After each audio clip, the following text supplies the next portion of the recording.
Go away. Thank you. Thank you. Robert Cremio the Third. Think about that name. Think about the image that that name brings up.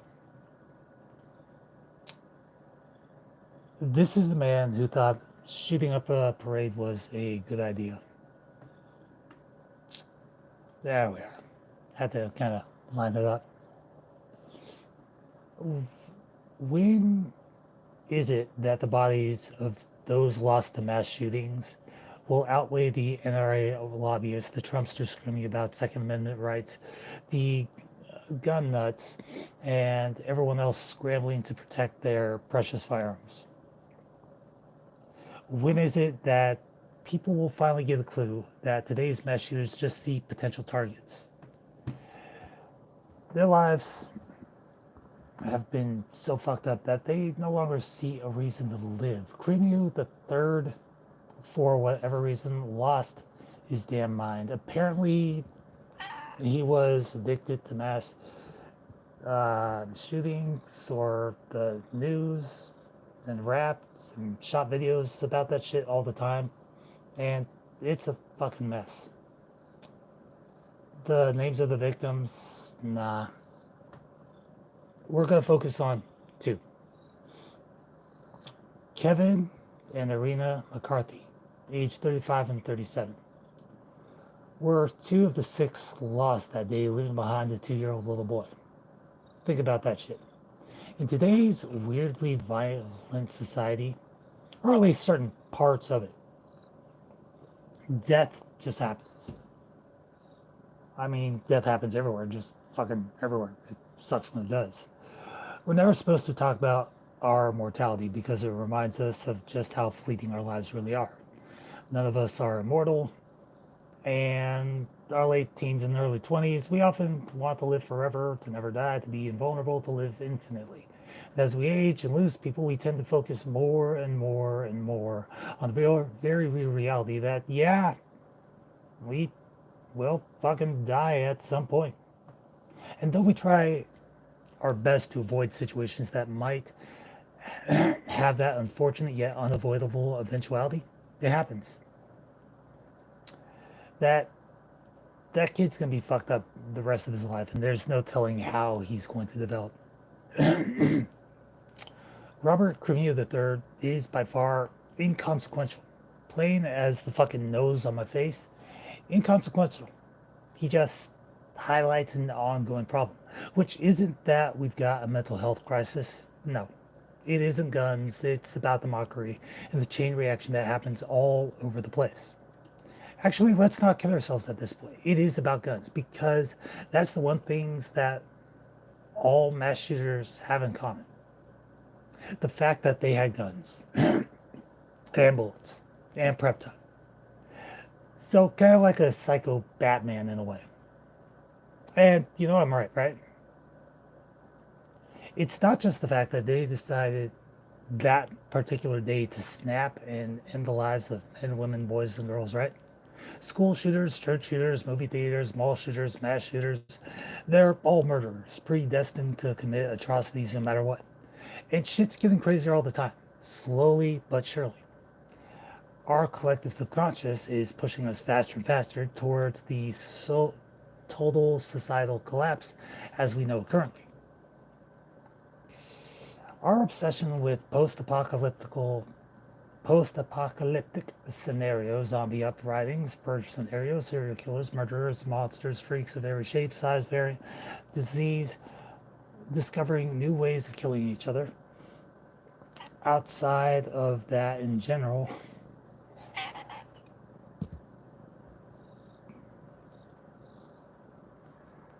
the hell do you want, cat? This happens every single time. Every single time.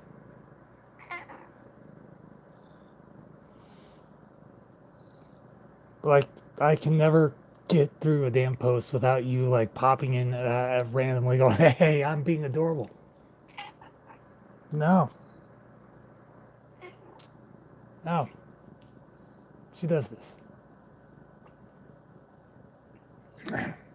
I'm going to get back to this. Okay, I'm gonna get back to this. Cool. You do you. Sweet. Shut up. Dear God, just. What the fuck is the matter with you? Here, remember this? Remember? Huh? Good girl. Leave me alone. Like I was saying,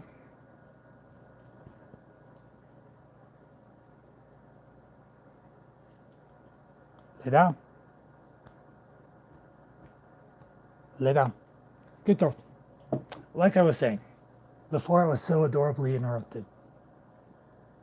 Our obsession with post-apocalyptic scenarios, zombie uprisings, purge scenarios, serial killers, murderers, monsters, freaks of every shape, size, variant, disease, viruses, pandemics, discovering new ways of killing each other outside of that in general. Just being overly opinionated and egotistical. It it's a bit concerning, is what it is. That's what it is. A bit concerning. With all these different ways that we seem to come up with to hurt each other and harm each other and put pressure on each other to do crap that's pretty much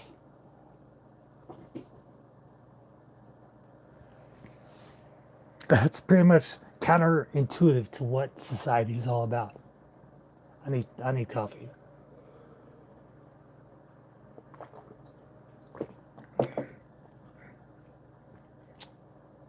All those things and more are slowly pushing us all in every society towards that situation that we're so desperate to see come to life. Because there's this sense of wanting to break free, wanting to have that ability to do whatever you want, regardless of what it's all about. And don't deny it either. We are programmed genetically for direct or indirect violence at our very core. We fight for survival every second of every day at every level. Economically, we fight each other for work, pay, better positions, better work, better advertising, marketing, product development, product quality to keep our jobs, to be safe, respected, better working conditions, and more.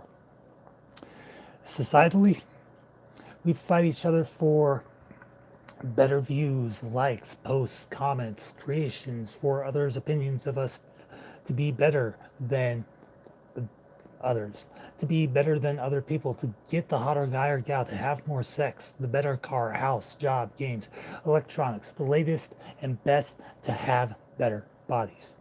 Medically, we fight for better health, better childcare, better supplements, the latest trends, and more.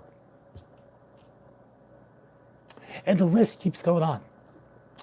We fight each other just to fight each other. And then there's the fact that we fight ourselves. Fuck, even during sex, we fight each other in such a way that we don't even call it fighting. We just call it various levels of BDSM. And that's just the stuff we fight for. We fight against each other and the violent urges that plague our minds by inflicting violence against each other virtually and in societally acceptable ways. Fighting in boxing games, paintball, airsoft, laser tag, wrestling, boxing, fencing, jousting, football, rugby. Holy shit, the list is endless. Including board games and video games, racing, and a bunch of things. And society just goes along with it, like, enjoy the madness. So, Cards Against Humanity, Sorry, Exploding Kittens. It's just kind of insane. Because there's the part of us that keeps wanting to go forward. There's the part of us that needs us to keep moving forward. And there's nothing wrong with that. Not in the least. It's just that there are certain points and times in history where everything that we're fighting for seems to be just a mishmash of conflicting ideas. And no worries, it gets better towards the end. The point being that humans are endlessly competitive with each other to the point where we actively bully each other in acceptable and justifiable ways until it hits the societally unacceptable way and awkward level. And it's only then that we go, hey, wait, that's not right. So what happens to the losers of the losers of the losers of those repeated competitions who get pushed so far down the ranks and feel so utterly useless that for them, the societal norms and the rules they just don't or can't deal with themselves anymore. They snap. They get what they can. They go out in a blaze of self-declared glory, and as they see it, they've got nothing to lose. So to justify their own self-hatred by no longer seeing others as people and merely as targets to take down before they themselves hopefully get gunned down. They just click off. And then there's the fucked up thing. Black loses, white wins. Let that sink in. Black loses, white wins. In truth, the scales are equal. Both win and lose at the same time. If those that lose their minds are black or anything other than white, and then they themselves are gunned down when they do this kind of bullshit. If those that lose their minds are white, only if the level of atrocity they commit is bad enough, then they are gunned down. There is a section of society, a slowly decreasing percentage of whites collectively, that still holds true the belief that white makes right. These people are struggling to hold on to get society back to their standard. That they actively and blatantly protest the progress that society has made. Donald John Trump, politics aside, is a lightning rod for what we educated deem uneducated. Truth is, we all have similar levels of education, but the lightning rod for the de-evolution of progressive rights, the levels of equality, and the reduction for anti-racist, prejudice, discrimination, rhetoric, practices, and beliefs has become a sort of martyr for the more extreme. Robert Crimo III, or Crimo, how the hell his last name is, held true to this lightning rod and was repeatedly pushed down the societal ladder ranks to get to this point, both directly and indirectly. His home life sucked, his father's failed political campaign further sucked, his personal life sucked, his content sucked, his self-confidence sucked, everything was a loss for him. And eventually, his small victories of producing content, they societally acceptable things to focus on, they sucked as well. There's never any justification for this level of violence, this level of subconscious humiliation, this level of finger pointing, of blame, of insults, of self-perceived anger and self-hatred. But this person was pressed, pressured, pressure cooked, and finally couldn't take it anymore, so he let loose. If he were black because of his actions, he'd have been shot the moment those police arrived. But he was taken in, sentenced, and that was that. An eye for an eye, a tooth for a tooth. As many bullets were sent away as any mass shooter of any level should receive, from the feet upwards. And it should be public as well, to send a message to those of a similar mindset at similar points in their lives, that this kind of thing will not be tolerated. A bullet for every name of the injured and a bullet for every name of the deceased. If mass shooters wish their deaths to be legendary, to be talked about, for them to be martyrs, then have their deaths be carried out by the families of their victims, both surviving and deceased. The 4th of July, that most special of days that celebrates our independence, and yes, violence is very much celebrated as well, seems to have a shadow on it as well. Every day of the year, to a select few, every hour, every minute, every second has death attached to it at some level. For a few people or to a majority of those people, the corpses of July 4th and the name of the man that took them will be remembered, but not for the reason he wanted. Because after all that, we still fight for good. We still fight for the good we see in all people. Love is the greatest tool we have available, and it's only through love that people can be healed, and be forgiven for their past mistakes, even if only at a microscopic level. Love is the tool that keeps us moving forward, and love will ultimately be the thing that keeps us away from the grimdark wars of the future that we are so craving. Because once that love is lost, so are we. So keep loving each other and keep fighting for the good that you see in others. Because the moment we collectively as a society keep on knocking down that door and keep pressing forward and keep making progress, the more intense that self-hatred of that slowly shrinking percentage of people is. And the more they will be pushed back. And that is exactly what we need. We need to push them back. We need to close that chapter of history away from us. And this is something that's off script for me personally. But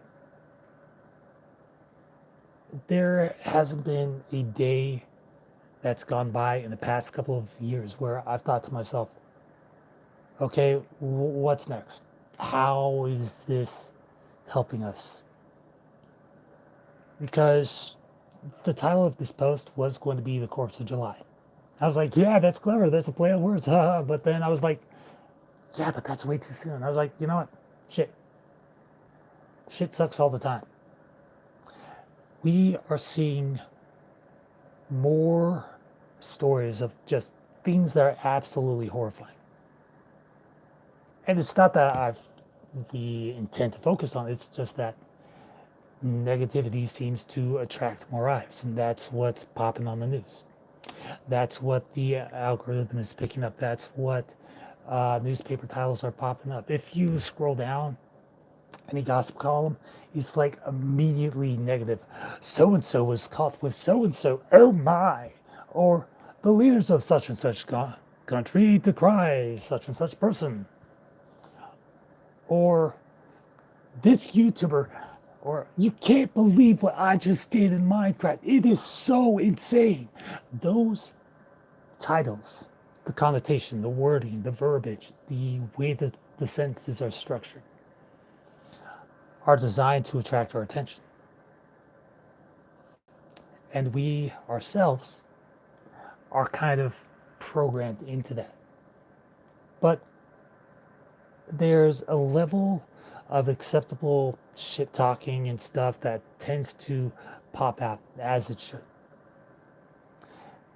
And as much as there are movements for everything to be peaceful, everything to be filled with love, compassion, joy, there's also this inherent need for us to constantly tear each other down based on the minute differences that we don't agree on. And yeah, it sucks because there will always be that level of competition, because competition is what drives us.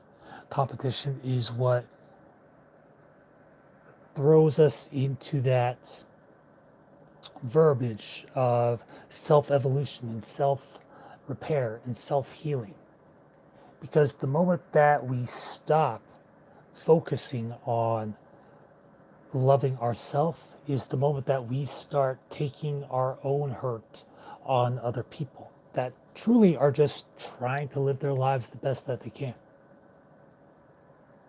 So this falls down to differences of opinion when it comes to religious views, political views, um, favorite teams, favorite games, whether you're a PC or console, and even between the different types of consoles themselves, whether you're mobile or whether you're a desktop or whether you're uh, PS5 or Xbox One S or Wii or Nintendo Switch.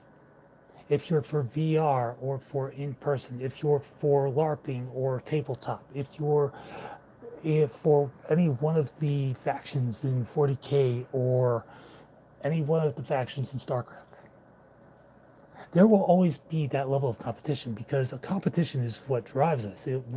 It's what fuels us. It's what collectively makes us better.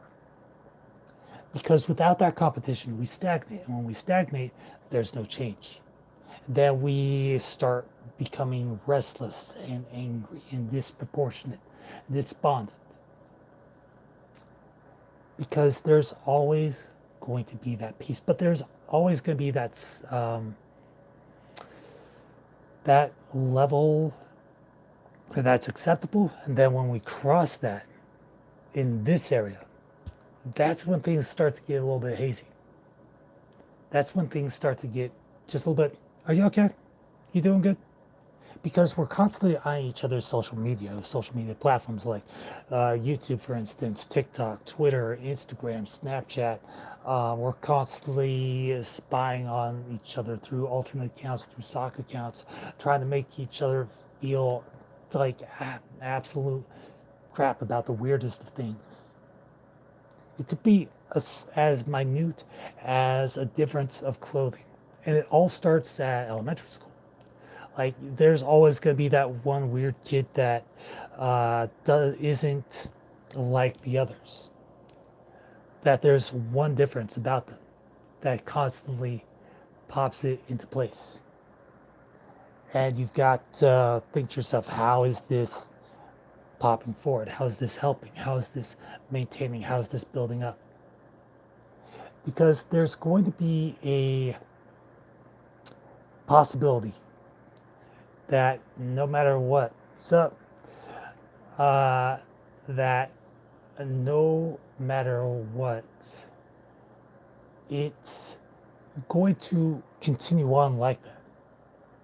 It's going to help us personally, but at the same time, why is it that we always pick on the odd one out? Why is it that we always point out the differences there?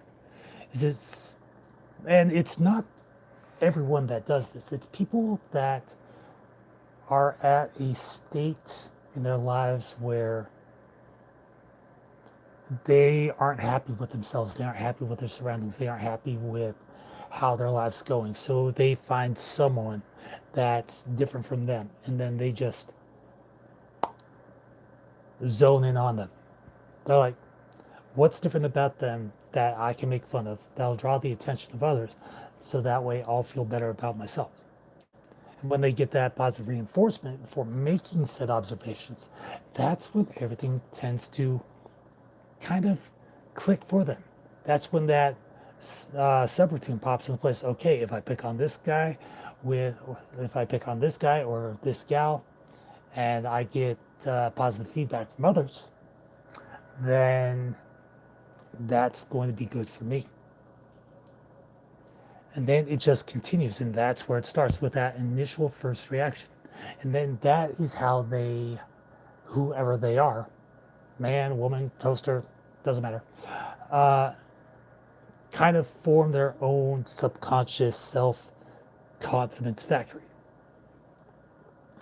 Because to feel superior to others, even if we ourselves don't want to admit it, is kind of the crux of the human civilization. Because you have the intern, you have the part-timer, you have the full-timer, you have the temp, you have the permanent, you have the uh, manager, the general manager, the CEO. You have a bunch of different things popping together.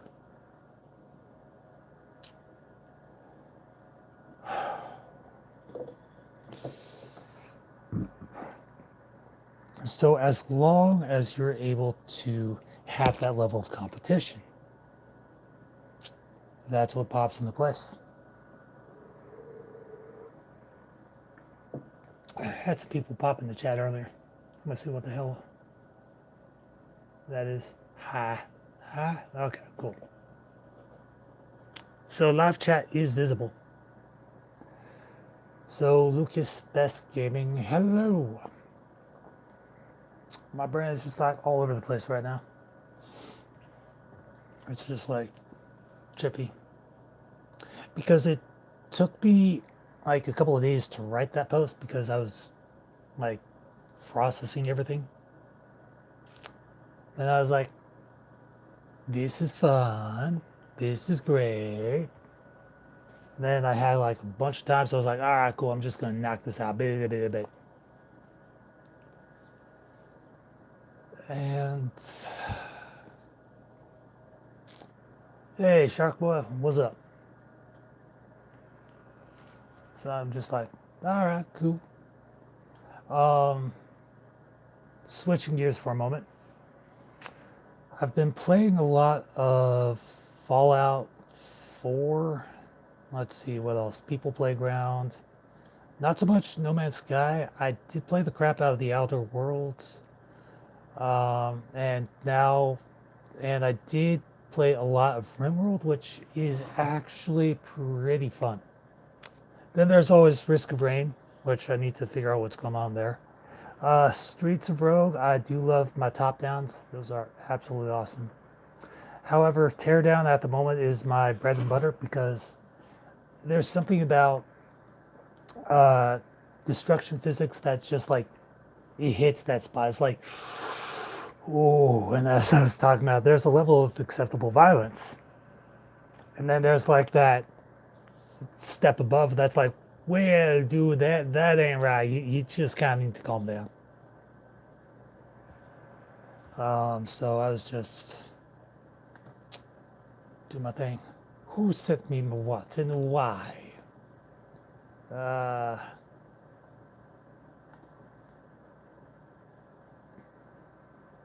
Requests are visible. What the hell? What do you mean requests aren't visible?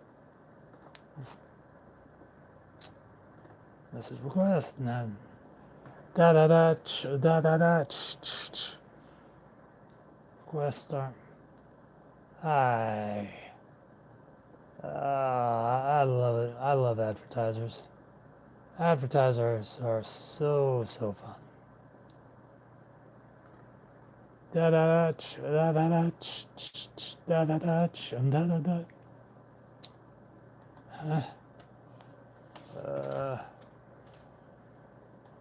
Sure.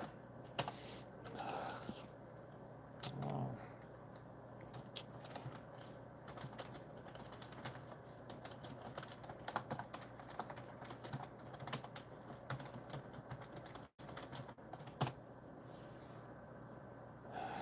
Beep beep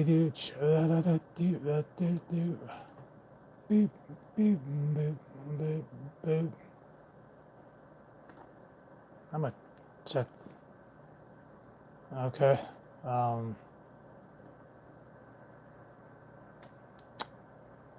Yeah, that's more or less a spam account, so can't wait to see where this one's going.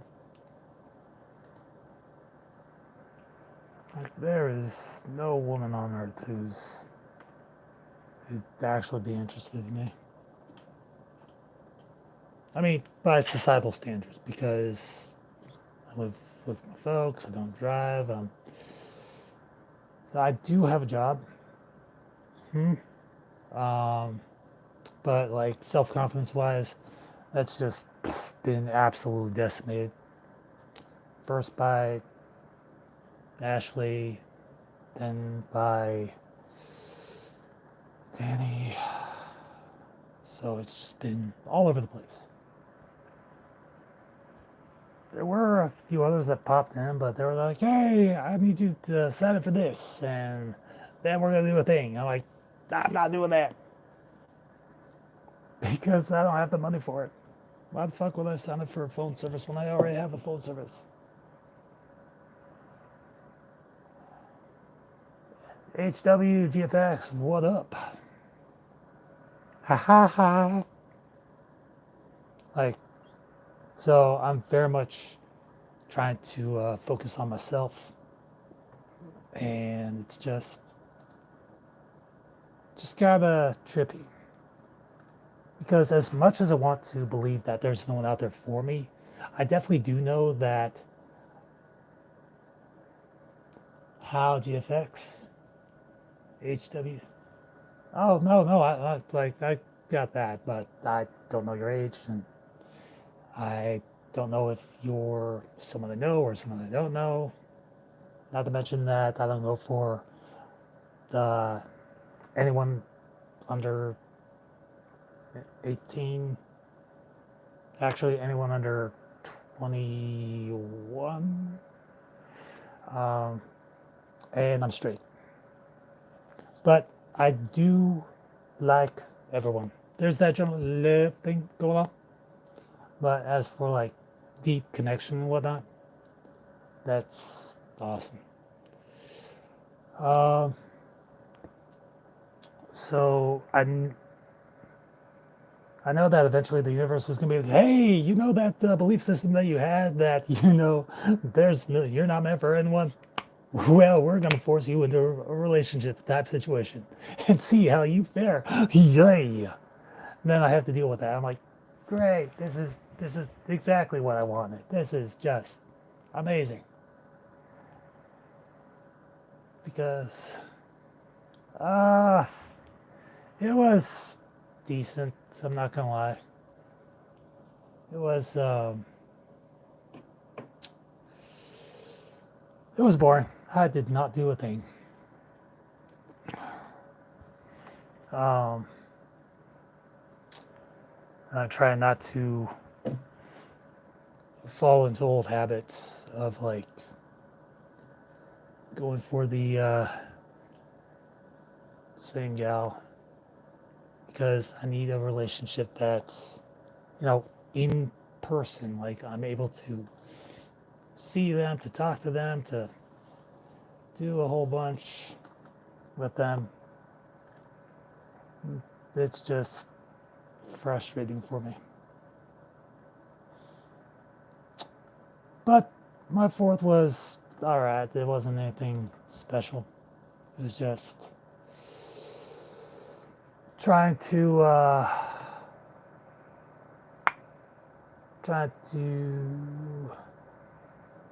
do my thing, how to do my thing. Oh, messages are visible. So it's just trippy.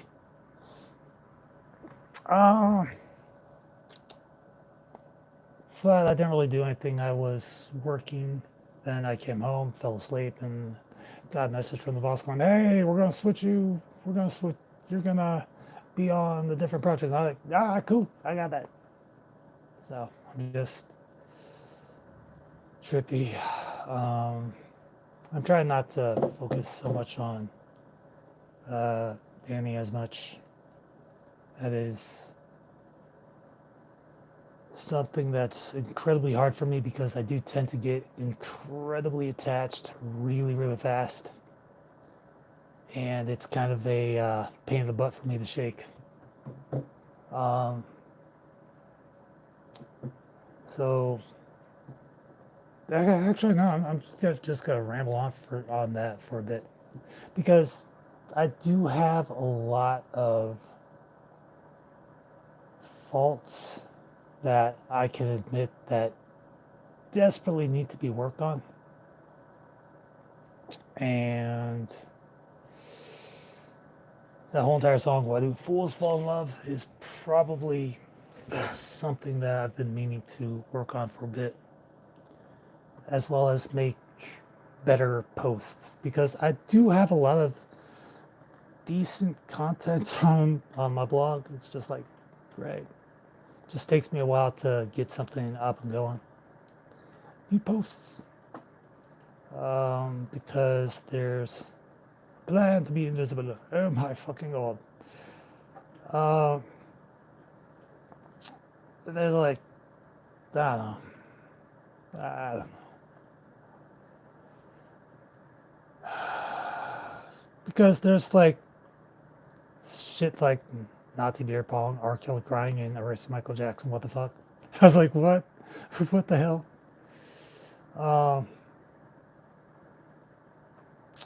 And then there's, I don't know. It's just kind of trippy.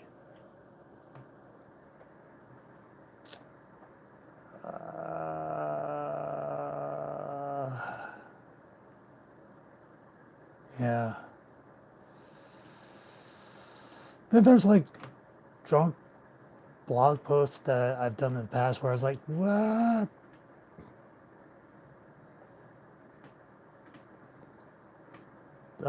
Post from 2012, 2011, 2010. I honestly have no idea what most of these are. In fact, I'm gonna choose one of the earliest ones.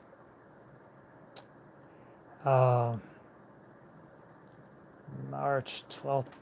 Yeah, I'm gonna go for the earliest because there's a lot. I'm scrolling way back now. Just be like, what? First rolled aha.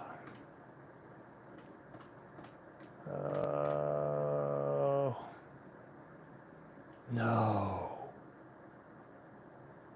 Coffee.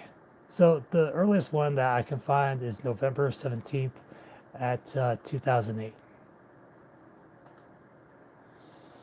I don't like reading old.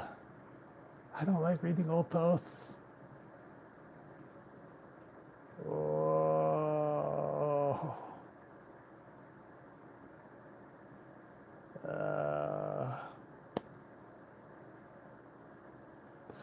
Oh, this is.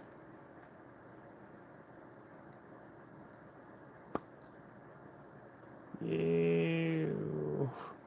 Oh, these are painful. These are painful to read. Okay. So I guess I could go through these and be like, all right, cool. So that's what I'm gonna do.